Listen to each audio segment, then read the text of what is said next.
আবারও বিমান বিভ্রাট। এবার অবতরণের সময় চাকায় জ্বলল দাও দাও করে আগুন। জানা গেছে নেপালের কাঠমান্ডু আন্তর্জাতিক বিমানবন্দর, ত্রিভুবন আন্তর্জাতিক বিমানবন্দরে আজ সকালে এই বড়সড় দুর্ঘটনা। যদিও অল্পেতেই রক্ষা পাওয়া গেছে টার্কিশ এয়ারলাইন্সের একটি যাত্রীবাহী বিমান, যাতেই এই চাকায় আগুন লাগে।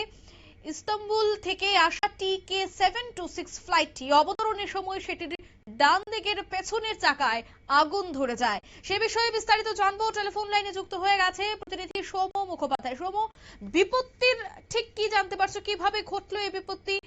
এখনো পর্যন্ত এয়ারলাইন্সের পক্ষ থেকে কি কোনো ধরনের বিবৃতি এসেছে?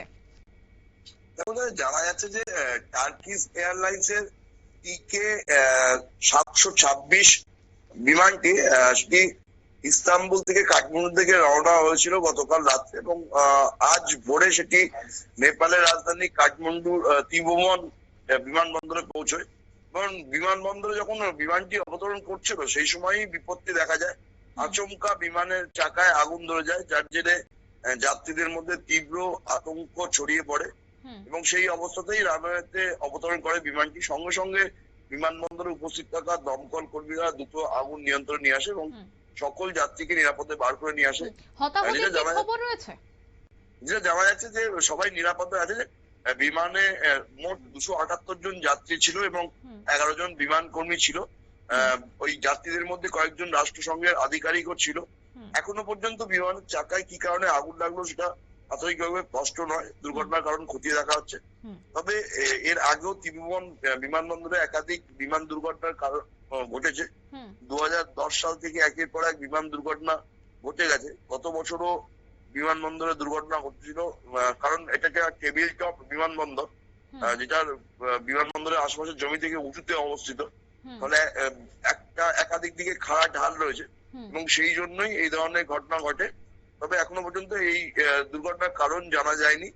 তবে পাইলট এবং দমকল কর্মীদের তৎপরতার জন্য কিন্তু যাত্রীদের এই ঘটনার পর বিমানবন্দরের রানওয়েতে কি কোনো ধরনের চলাচলে বা বিমান চলাচলে কি কোনো ধরনের সেখানে বন্ধ ছিল, অর্থাৎ 2 ঘন্টা কি বন্ধ করে রাখা হয়েছিল?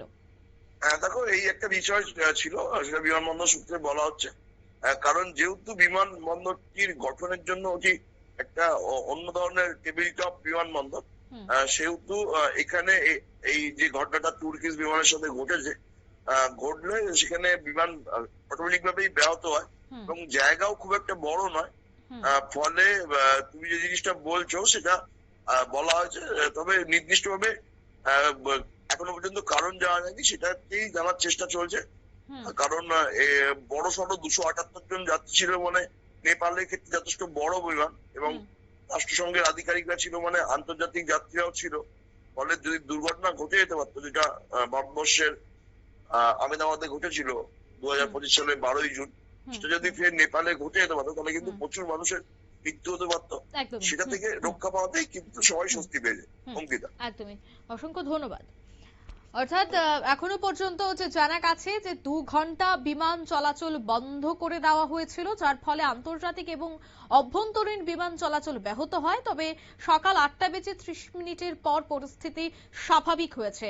তদন্তের বিষয়টা যদি বলতে হয়, তবে নেপালের বেসামরিক বিমান চলাচল কর্তৃপক্ষ প্রাথমিক তদন্তে হার্ড ল্যান্ডিং বা যান্ত্রিক ত্রুটিকেই আগুনের সম্ভাব্য কারণ হিসেবেই মনে করছে।